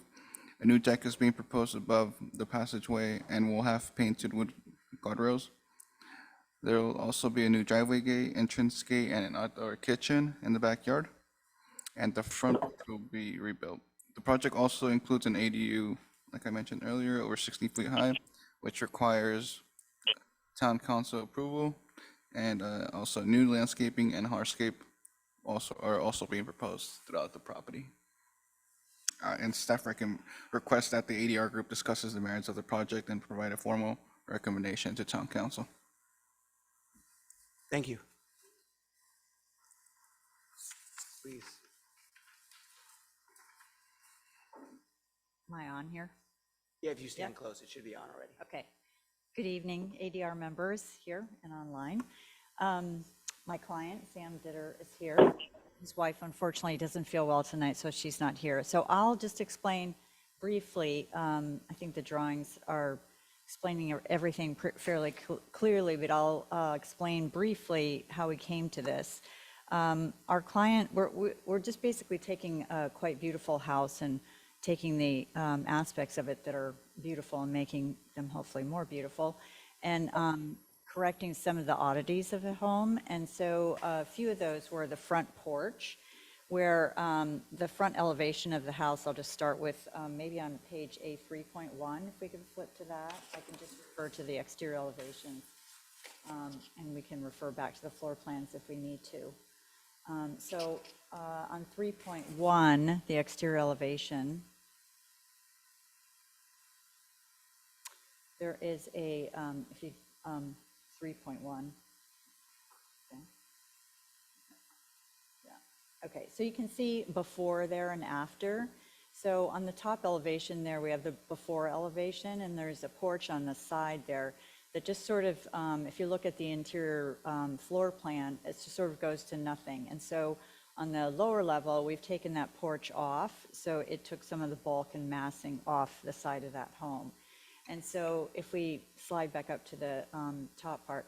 So the main part of this is this garage. If you were out at the site, the garage is fairly unusable. It's so steep, and it's sort of oddly placed. I think it's worse when you're looking at it actually on site. It's just sort of smacked right next to the house, and it has this sort of deck on the top, and so you're sort of perched up there on that deck, and we wanted to have a more integral relationship between the inside and outside of the home, and have a better connection from the inside to the existing pool at the backyard. So we separated the garage, took that garage off, made it not so steep, made it much more accessible for the two cars to use that, and sort of created a little bit of buffer in between there. So we still have this much smaller deck, so that you're able to access to the lower level to the pool and the new ADU, and also a much better connection from the inside of the home. The kitchen and main living is on the street level side there, but the pool is at the lower level in the rear yard. So we've got one level to deal with, some differential there.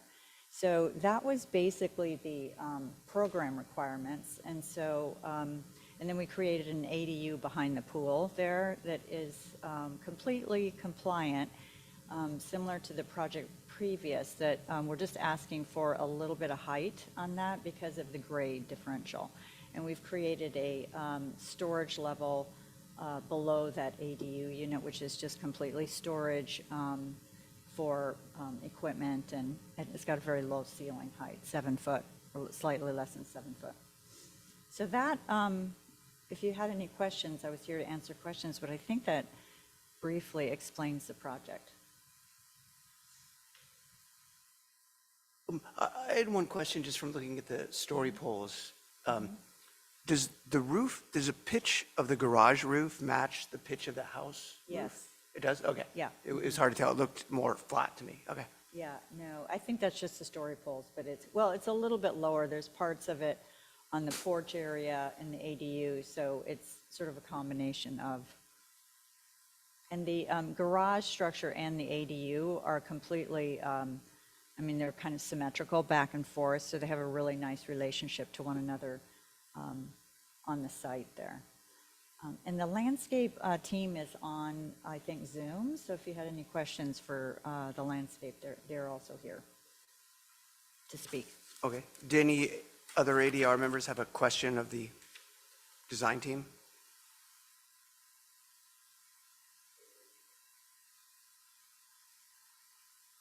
Yeah, real quickly, Mark, could we actually talk a little bit about what's the sort of trees in the rear of the property? I was trying to discern exactly which ones are staying and which ones are going. There's kind of a row of screening trees back there, some redwoods, I believe. Maybe we could just touch on what's happening there. It looked like. Are they on Zoom? Hopefully they are. Our landscape team. Yeah, I'm here. This is Albert Cruz. Can you hear me? Yes. Okay. Yeah, there's a stand of redwoods that are going to stay in that back corner. Some of the offshoots have to leave, but the main good or large size ones are remaining in the back corner as a good screen element to any of the rear neighbors. Can you show the ones that are removing? Because they do extend across the rear property line. Is that correct? Maybe just zoom in on what's being remaining. So what's remaining, you can kind of see there. It's the big stand that contains. Let me get. I'm Yeah, doing it's like this kind 5 of trees in the dual. back. Yeah. There's 5 large size redwoods. There's 2 18-inch and 2 22-inch redwoods and 1 24-inch. The ones that were removed, I think we can see on the civil or the civil side plan that kind of, or the topography or the survey that shows the smaller ones that are kind of going towards the left of the property. Yeah, they have it tilted, but you can kind of. There you go. You're there. It's just Yeah, just scroll back up Yeah. scroll back up, please. Yeah, we can't read that chart. Okay, so there's a whole series of them off to the left. These are all X's that are being removed. Is that correct? Yeah, they're not And all what's- redwoods. So there's a couple. There's a pear tree and another sort of tree that's there. But the redwood, the larger size redwoods are staying. Those are the smaller ones that are kind of the fairy circle around the larger grouping. Is there a particular reason those are being removed? Is there a development that's happening back in that corner that I'm not aware of?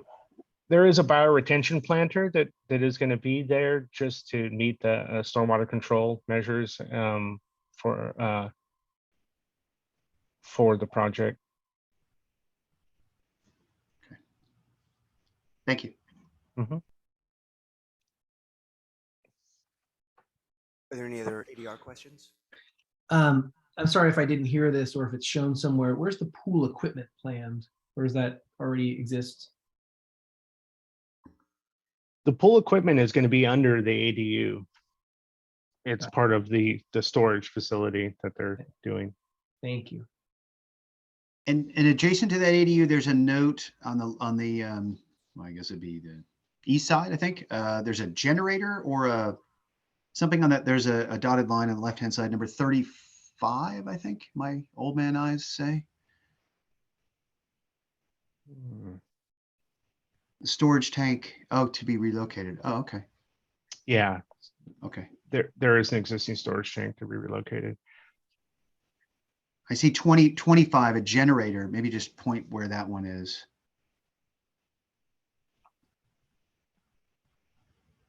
'25 towards the front, in the front of near the garage. Oh, okay. Next to the trash enclosure. Okay, thank you. Yeah.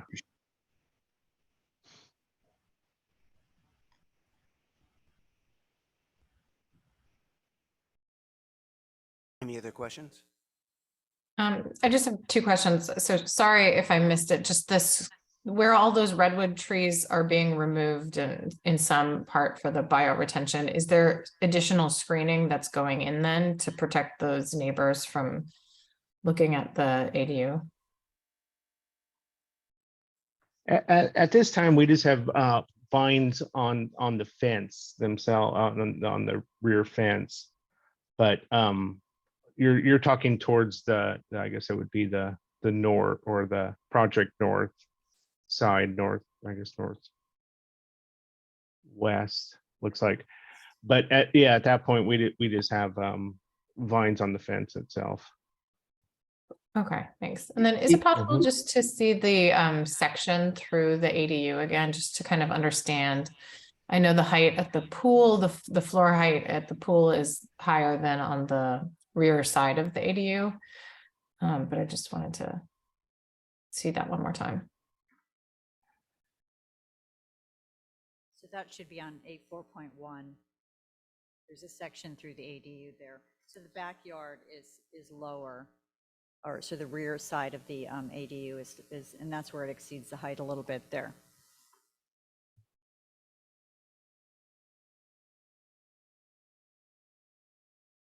So the front of it, we're in compliant toward the pool, but not the rear as the existing grade drops off. I don't know if you can read the plan. I think it's 19 feet 6 inches. So the At the front back. is 15.3. In the rear. Okay, thank you. Yeah. So visibly from the yard and from the street, it's in compliance, but because the grade is dropping off there in the back, it's not. And otherwise, it meets all the requirements, the feet and so forth. Okay. Are there any more questions before I open it up to the public? Real quick, just to clarify, we are restoring the hedge on both sides of the property. So there is going to be a hedge on the southern part and also on the northern edge. So the only kind of exposed, and it is the lower edge, but is towards the, what is that? The northeast. Yeah. And there is room for some screening, but we just wanted to maximize sunlight in that area.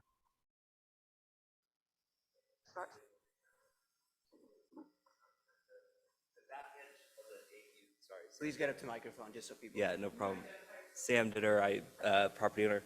The back edge where you guys are talking about where we're taking out redwoods, like the intention there is that we will have a full hedge on the back property line so that the neighbors don't see the ADU. We've talked to Tully's a bunch about that, and I know they're here today, so happy to make whatever suggestions we need to.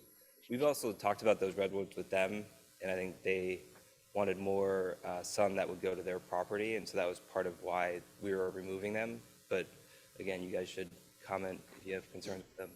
But that was part of the reason why they've been taken out and why we chose to move the bioretention there, given that was something that was asked to get some more sun to their side of their lot. So. Thank you. So then your intent is to put a hedge there, so that should be on the plans, but it's not. Is that what you're saying? I thought those trees were hedges, so as a novice of reading these plans, yes, that's the intention. There's a hedge behind there. Okay. Thank you. So now I will open it up to the public and anybody who wants to comment on this project. Now's your time. Please make sure you use the microphone so everyone at home can hear you as well. My name is Herb Tully, and I'm here with Nancy. We're the neighbors that are looking at the ADU. Our address is 180 Lagunitas Road. Our road our property goes back to the ADU. And first of all, Nancy and I want to say we're very pleased to work with Sam and Clara. They've been very helpful, and we're fully supportive of what they're trying to do. In one regard, if you look at the ADU facing our property, they were very sensitive about putting a window up high, so that window wouldn't look down on our property, even with all the landscaping. We were really appreciative of their concern about our privacy, and certainly there's been a good question about the landscaping, and we are fully confident that working with Sam and Clara that we will be able to work through the hedge or whatever you want to call it. And secondly, yes, we were the ones that really wanted some of those smaller trees or whatever thinned out, and so Sam is right. We were the ones that asked for that, and as long as it's in compliance with the town rules, we were very happy that they were very pleased to do that. So I just want to say in general that we're very supportive. Now, the one thing, if any of you have been on their property and ours, our property is lower, and so the prior owners just kind of let the rain come down, and so we had to build all along our property line, at the edge of their line, a cement kind of swale, so it would catch the water. And in talking to Sam and Clara, they are concerned that they will work out with us on how that drainage can go when it rains hard from their property down to ours. Then and I don't want to get into our issues, but we have two huge drain things that the water could catch and could move through our property. But the drainage is one thing that we're certainly talking about, and in general, we feel very supportive of everything that they're doing, and I think Ross is very lucky to have them as good neighbors. Thank you. Is there anyone else at home or in the audience who wants to comment on this project? Okay, then I will bring it back to the ADR for recommendations to the town council. Who would like to go first? I can jump in, Mark. Yeah, I appreciate the design. I think the garage location is great. It's probably best that that large deck is somewhat reduced in size. I think the front porch move is nice. We didn't talk about it, but the modifications at the second level, I guess we call it, the upper level, addition of that dormer, I can fully support that on the west side. That all seems to make sense. I think the only area that was of concern was the set of trees that are being removed in that area of the property. I know they're like 9-inch, 7-inch redwoods. They do provide a lot of visual privacy, maybe not directly from a home, but that. So I typically would urge against removing trees of that height. If that's something that you and the neighbors have worked out together and it improves both properties, then I guess we shouldn't stand in your way. I do appreciate that there's a hedgerow there. Let's make sure that's very specific on the plans. I see them noted, but I don't know if it's the right species. Regarding the variance that, for the ADU, I think it's interesting. We're at the sort of max on the front side. It is big in the back. On site, it felt a little tall. I will admit, in relationship to the space that is in front of it. I don't know with the proportions you have, whether you could pull that down a little bit.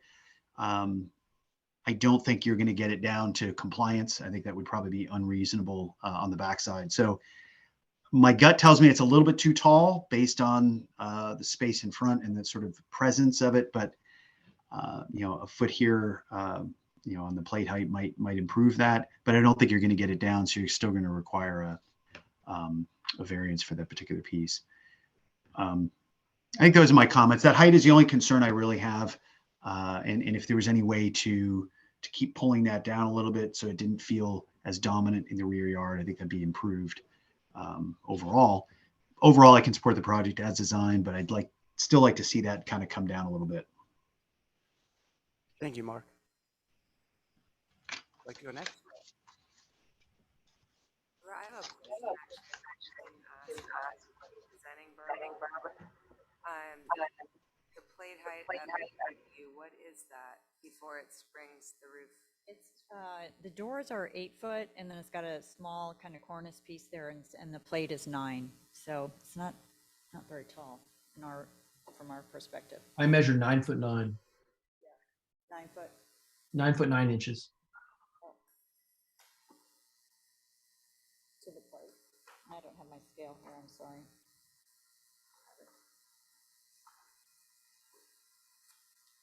Well, I'll go next. When I first saw it, I thought the same thing, that the garage seemed too high and that the ADU seemed too high. And I can see why you did that, because you're trying to mimic the roof lines of the main home.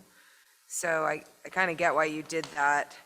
And I don't think you can bring the plate height of the garage down if you're going to achieve that the same pitch and everything of the main. Just to be clear, I want to, Joey, I looked it up because I had the same impression that Mark did, that they don't match, and they indeed do not match, meaning the pitch that's drawn on the garage is shallower than that on the main house. Oh, And it so is. I think it would be neat if they could match, but they certainly do not.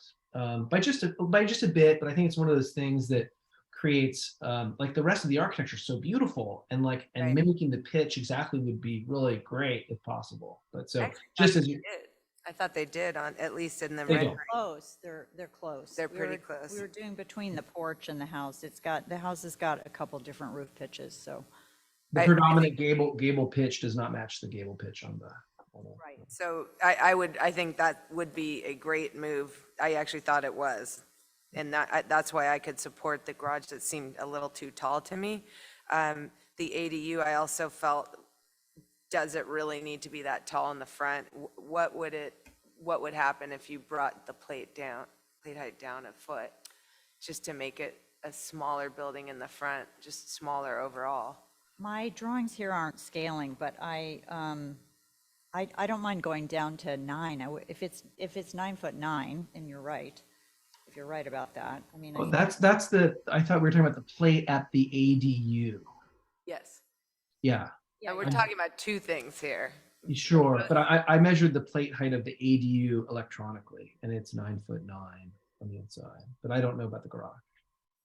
yeah, okay, I can check that. So I mean, I wouldn't mind going down to 9 if it's 9'9". I mean, that's reasonable. That would just be my recommendation. I think it's a beautiful project, and I love it as drawn, and I concur with Stephen that the gables and the pitch should match garage to home. And if the ADU could come down, whatever you could get it, a foot, 9 inches, that would be preferable. But otherwise, it's beautifully designed. Okay, I can take a look at that dimension. We'll try to keep it at 9. Anybody else? Laura, would you like to go?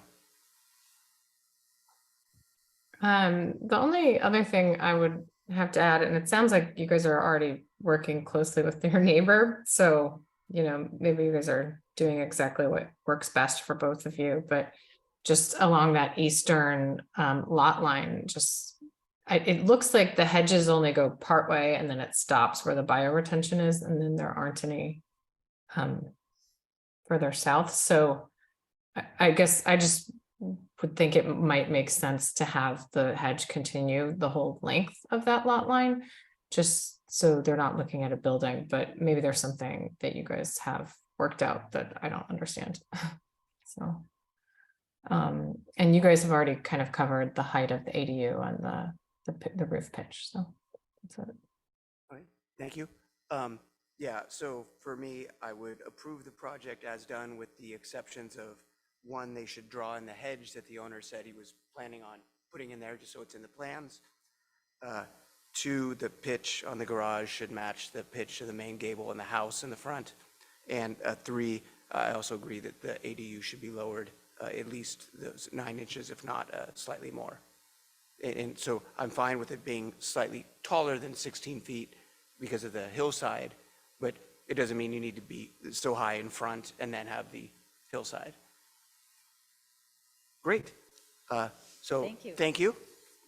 And we'll move on to the next item. We have no conceptual advisory design review. Is there any information and discussion, Rebecca? I do have one bit of information. The next ADR meeting is on December 20th, and I wasn't sure if people wanted to do it that week. I was assuming that's a no. And maybe you can let me know now or think about it if you want to do it the week ahead, or I would like that. That way it's not in the middle of school holidays when a lot of people will be gone, both on the ADR and in the town. So that would be. It would be December 13th. It would be the 13th. Yes, I would vote for that as well. Does that date look good for people? It's good for me. Yeah, that would be advisable. Good for everyone? Okay. And would that be 7 PM again, Rebecca? correct. Okay, on the 13th. Yes, if that works for Laura and Stephen, or Yes, I was on mute, but yes. Mhm. Great. I think that's a great change.